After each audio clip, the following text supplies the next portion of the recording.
सबसे पहले बात मानना, जितनी देश में संपत्ति अमीरों की है पूरे देश में बराबर गरीब और अमीर के बीच में बांट दो, बराबर संपत्ति का बंटवारा हो जाए। इससे बड़ा और क्या मांग हो सकती है? आप तो बोले मांगो तो आप छोटी सी चीज मांग दो, बेटे के नौकरी लगा दे, सास के पेंशन शुरू कर दे, मम्मी की पेंशन। अरे इतना सा क्या मांग रहे हो? सुई का टुकड़ा। आसमान मांगो। हम मेहनत कश इस दुनिया से जब अपना हिस्सा मांगेंगे, एक बाग नहीं, एक खेत नहीं, सारी दुनिया हम मांगेंगे। तो अभी हमको सबसे बड़ी चीज एक मजदूर का ताकत, जिसको अपन बोलते हैं मजदूरी। दिहाड़ी कितने कितने की लगती है? अरे कितने पैसे लेते हो एक दिन का? 500 100 रुपया, 200 रुपया, 300 रुपया, 400 रुपया, 500। खेतों में जब अपने गांव में काम करने जाते हो, 8-8, 9-9, 10-10 घंटे खेतों में फसल काट रहे हैं, बीज डाल रहे हैं, तो कितना कितना पैसा आप काम करते तो गांव में मिल जाता है? 400 200, 300, किसको 400, यही मिलता है। तो हम लोग अपनी दुनिया में बदलाव की तो बात कर रहे हैं, ये 100 रुपया से हमारा आर्थिक बदलाव कैसे होगा? मेरी जिंदगी में घर बनाने का सपना कब पूरा होगा? नहीं होगा। 100 रुपया में तो मेरा बच्चा दूध पी जाता है 1 किलो, आधा किलो शाम तक।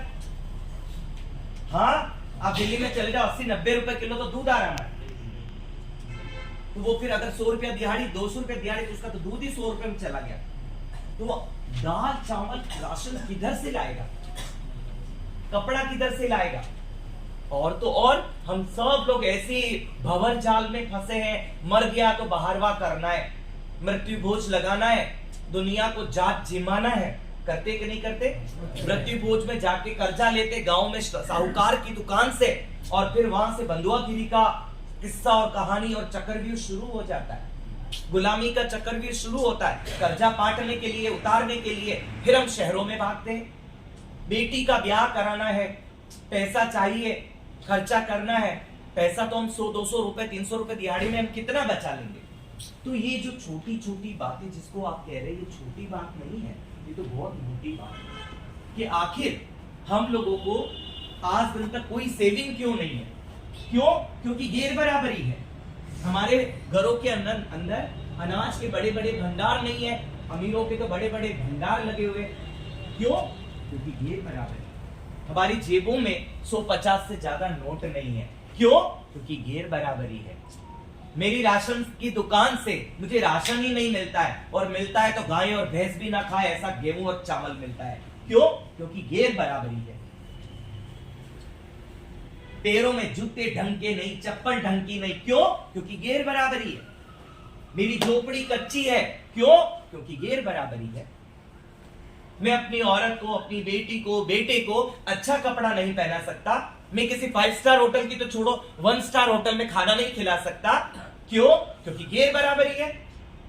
तो किसी ने पूछा कि हम गरीब इसलिए कि तुम अमीर हो गए।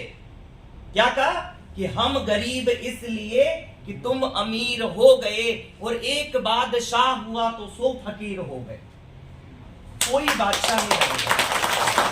हमने इनको बादशाह बना के रखा, कि इन्होंने हमको जनता और फकीर बना दिया।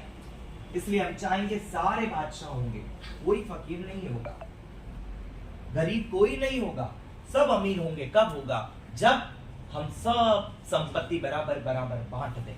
और जब सब लोग बांटोगे, तब आप मेरे वाला हिस्सा भी बांटने के लिए आना, खुशी खुशी दे दूंगा। हाँ, क्योंकि मेरा भी तो बटेगा फिर, और आपका भी बटेगा। हंस क्या रहे हो? बेटी और दामाद बोलेगा तेरे घर का हल्लू आधा हिस्सा, तो काट के देना पड़ेगा आधा हिस्सा। तो तब आप कहां जाओगे? आपको भी देना पड़ेगा। अगर टुकड़ा इतना सा बिस्कुट जितना हुआ, तो आधा बिस्कुट तोड़ के बेटी को देना पड़ेगा, और आधा बेटे को देना पड़ेगा। हम संपत्ति के अधिकार में बेटियों को अधिकार नहीं देते हैं, बेटियों को जमीन का अधिकार नहीं देते हैं। बेटे को, सो बेटी को तो 16-17 में खिसकाते, 14-13 में खिसक। क्यों? क्योंकि दामाद तीसरा खून आके हमारे घर में हिस्सा कैसे ले लेगा, इसलिए बेटी को रवाना कर देते हैं। और वो बेटा जो लात मारता है, बुढ़ापे में रोटी नहीं देता है, सताता, घर से बाहर निकालता है, उसको जमीन का छोटा सा भी टुकड़ा तो उसको परोस देते हैं। ये है हकीकत है गरीब की जिंदगी की कहानी। इधर मालिक आता है, वो नोच नोच के पूरी जिंदगी में, आपके पूरी जिंदगी में शरीर के अंदर जितना खून है, वो जोंक की तरह चूस लेता है, भैंस के जैसे जोंक चिपकती है ना, वो चूस लेता है। सरेआम दिन दहाड़े मालिक चोरी करता है आपके मजदूरी की, और आप कुछ बोल नहीं पाते। सरकारी रेट इधर 309 रुपए है, शायद राजस्थान के अंदर 309 रुपए की मजदूरी है। किसी को तो 100-200 रुपए ही मिल रहे, सरेआम 100 रुपया कम मिल रहा है, और मजदूर ले रहा है, मजबूरी में ले रहा है, ना ले तो खाए क्या, खाए नहीं तो जिए कैसे। तो मजबूरी में जिंदगी पल रही है, और जो मजबूरी में काम कर रहे हैं उन्हीं को इस देश में कहा जाता है फोर्स लेबर। मजबूर परिस्थितियों में काम करने वाले मजदूर, जो मजबूर होके काम कर रहे हैं कि न करूं तो खाऊं क्या भैया, ऐसे को सुप्रीम कोर्ट का एक आदेश है और वो बंधुआ मजदूर बोलता है। क्या बोलता है? जो मजदूर अपनी इच्छा के खिलाफ मजबूरी में काम करे, जिसको काम न मिल रहा है, मजबूरी में जो मिल रहा है वो